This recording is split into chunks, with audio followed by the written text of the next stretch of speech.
विमान क्रॅश होण्याआधी माय डे का ओरडतात? या कोडवर्डचा नेमका अर्थ काय होतो? मित्रांनो, हेच आपल्याला आजच्या व्हिडिओमधनं पाहायचं आहे. 242 प्रवासी घेऊन उडणारं विमान गुजरातमधील अहमदाबाद येथून लंडनपर्यंतचा पल्ला गाठणार होता. पण काल काही अशी घटना घडली की गुजरातमधील मेघानी नगरमध्ये ते विमान उडाणानंतर काही क्षणामध्येच क्रॅश झालं आणि त्या दुर्घटनेमध्ये 242 पर्यंत प्रवासी मृत पावल्याची बातमी आहे. त्यामध्येच 1 ते 2 लोक आपला जीव वाचवण्यामध्ये त्या ठिकाणी सफल झाले, ह्या पण बातम्या काल आल्या होत्या. आता हे सर्व जे मरण पावलेत त्यांच्या आत्म्यास प्रथमतः आपण श्रद्धांजली वाहू. आता नेमकं ह्या अपघातामध्ये सुद्धा पायलट एक शब्द 3 वेळेस उच्चारला असं आपण बातम्यामधनं ऐकलं होतं.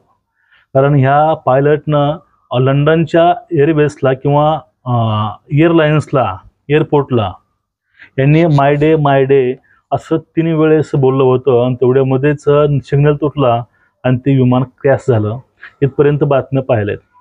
आता हे नेमकं माय डे काय ओरडतात? बघा, आपत्कालीन परिस्थितीमध्ये तेथील जे क्रू मेंबर आहेत, आता तेथील क्रू मेंबर म्हणजे काय? क्रू मेंबर म्हणजे त्या एअरलाइन्समध्ये, त्या विमानामध्ये जे काही विमानाचा स्टाफ आहे, तो स्टाफ म्हणजे क्रू मेंबर.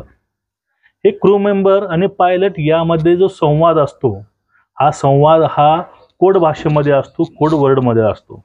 कारण यांचा संवाद हा प्रवाशापर्यंत सहज पोहोचू नये, कारण त्यामध्ये काही गंभीर गोष्टी असतात, काही ह्या गोष्टी महत्त्वाच्या हे असतात.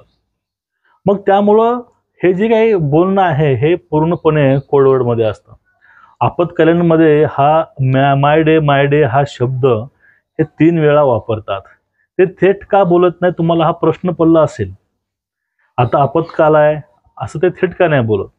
कारण जर त्यांनी असं बोललं, आता आमच्या विमानातील लोकांच्या जीवाला धोका आहे, तर अशा वेळेस लोकांमध्ये हडकंप उठेल आणि लोक आतमध्ये घाबरतील, शहरावरामध्ये पळायचा प्रयत्न करतील किंवा एकच असामध्ये गोंधळ निर्माण त्या एअरलाइन्समध्ये होईल.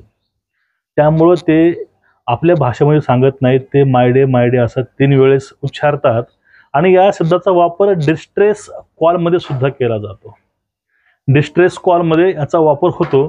आणि माय डे जे आहे, हा शब्द म्हणजे मला मदत करा किंवा आमच्या प्रवाशाचा जीव धोक्यामध्ये आहे, हे संबंधित मदत केंद्राला हा संदेश पुरवायचा काम हा 3 वेळेस शब्द बोलून केलं जातं. आता ह्या माय डेचा वापर नेमका कधी सुरुवात झाला किंवा माय डे हा शब्द कोण प्रचलित केला? माय डेची सुरुवात 1920 मध्ये लंडनच्या क्रोडॉन एअरपोर्टवरती फेडरिक स्टॅनली यांनी सगळ्यात पहिली केली होती. आता माय आयडियर या फ्रेंच शब्दापासून हा माय डे या शब्द हा त्या वेळीपासून हा प्रचलित झाला. आणि याचा अर्थ, हा जो फ्रेंच शब्द आहे माय आयडियर, याचा अर्थ होतो माझी मदत करा.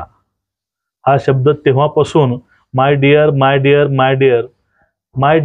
माय डे असा ह्या सर्व एअरलाइन्समध्ये उच्चारला जातो. ते पण आपत्कालीन परिस्थितीमध्ये आपल्या प्रवाशाचा जीवितास धोका असल्यानंतर हे संबंधित लोकांकडून मदत मागितली जाते. मित्रांनो, ह्या माय डेचा अर्थ तुम्हाला कळला असेल, हा कोडवर्ड का तुम्हाला कळला असेल.